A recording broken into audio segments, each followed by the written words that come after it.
안녕하세요, 인스펙팅룸의 별남입니다. 오늘은 지난 시간에 약속드린 iOS 13과 iOS 12의 차이에 대해서 알아보려고 합니다. 자, 여기 아이폰 XS Max에는 iOS 12가 깔려 있고요, 아이폰 8에는 iOS 13 베타 버전이 깔려 있습니다. 자, 그럼 들어가 보겠습니다.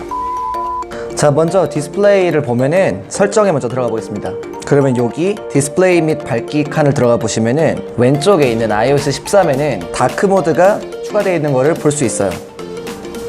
근데 오른쪽에 있는 iOS 12에는 아무것도 추가되어 있지 않죠? 자, 그리고 여기 이제 제어 센터에 들어가서 보시면은 iOS 12에서는 눌러도 나이트 시프트 외에는 없는 것을 볼 수 있죠? 하지만 iOS 13 버전에는 누르게 있으면은 화면 스타일의 라이트 모드와 다크 모드를 바꿀 수 있는 기능이 생겼습니다. 이런 식으로요.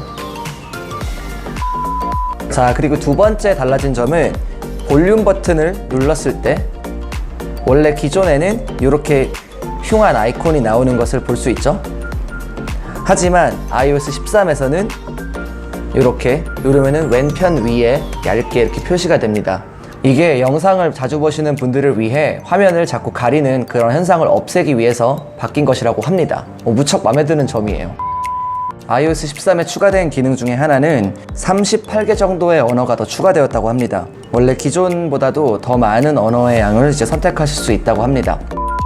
자, iOS 13에서 또 추가된 기능은 이렇게 셀룰러 데이터 옵션을 들어가 보면은 오른쪽에 있는 iOS 12는 LTE 활성화와 데이터 로밍 외에는 없는 것을 알 수 있습니다. 하지만 이쪽 iOS 13에서는 저데이터 모드가 생긴 걸 알 수 있습니다. 저데이터 모드를 사용하면 아이폰에 있는 앱의 네트워크 데이터 사용이 줄어듭니다. iOS 13에서는 스크린 타임이 완전 개선되었습니다. iOS 12의 스크린 타임을 들어가 보면 이렇게 단순하게 그래프가 아닌 형태로 되어 있는 것을 볼 수 있는데요, 반대로 iOS 13에서의 스크린 타임을 들어가 보면 그래프 형태로 바뀐 것을 볼 수 있습니다. iOS 13에 추가된 기능 중에 하나는 바로 제스처 기능입니다. 이렇게 전체를 클릭한 다음에 이렇게 세 손가락으로 모아주시면은 복사하기 기능이 된 걸 알 수 있습니다. 그리고 다시 이 상태에서 손가락을 열어주면 붙여넣기 기능이 활성화되는 걸 알 수 있습니다. 이렇게요. 그리고 세 손가락으로 왼쪽으로 쓸면은 전에 했던 행동들이 취소됩니다. 이렇게요. 그리고 다시 오른쪽으로 세 손가락으로 밀면 그걸 다시 복구해 줍니다. 굉장히 훌륭한 기능이에요. iOS 13에 추가된 기능 중에 하나는 바로 마우스를 사용할 수 있다는 점입니다. 먼저 설정에서 손쉬운 사용에 들어가 주시면은 터치 부분을 볼 수 있어요. 터치 부분을 클릭하시고 여기 어시스티브 터치라고 보이시죠? 이걸 누르시면 포인팅 장치라고 나와 있습니다. 이 포인팅 장치를 들어가면 블루투스 기기를 연결할 수 있는데 연결 한번 해보겠습니다. 그리고 여기 애플 마우스를 가져왔습니다. 자, 이렇게 포인팅 장치를 들어가 보시면은 여기 마우스가 연결된 거를 확인할 수 있습니다. 마우스를 사용하는 걸 보여드릴게요. 이렇게 잡아서 올리시면 메뉴가 전환이 됩니다. 이렇게 클릭하시면은 이렇게 밀림 없이 사용이 가능해요. 굉장히 편리한 기능인 것 같아요. 아이패드나 이제 이런 핸드폰에서는 뭐 크게 효율성이 있을지는 모르겠지만 아이패드나 이런 걸 봤을 때는 굉장히 효율적인 기능인 것 같습니다. 이렇게 상위 레벨 사용자화나 또는 단일 탭의 메뉴를 바꿀 수 있습니다.